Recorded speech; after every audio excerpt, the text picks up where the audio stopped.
आइए हजरत एक ताज़ा गज़ल मुलाहिज़ा फरमाइए। गज़ल का मतलब है कि कहानी दर कहानी में कहीं सोया नहीं हूँ, कहानी दर कहानी में कहीं सोया नहीं हूँ मैं, मोहब्बत में अभी दिल खोल के रोया नहीं हूँ मैं। और शेर मुलाहिज़ा फरमाइए कि यही एक बात सच्ची है मेरे दिल की दीवारों पर, यही एक बात सच्ची है मेरे दिल की दीवारों पर, लगे हैं हिज्र के धब्बे जिसे धोया नहीं हूँ मैं।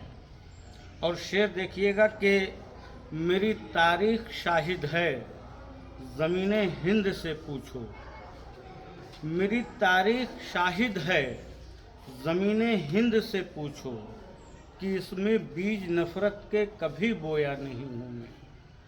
और शेर है कि तुम्हारी याद के अब मकबरे वीरान रहते हैं, तुम्हारी याद के अब मकबरे वीरान रहते हैं, मगर आँखों में रखे ख्वाब को खोया नहीं हूँ मैं।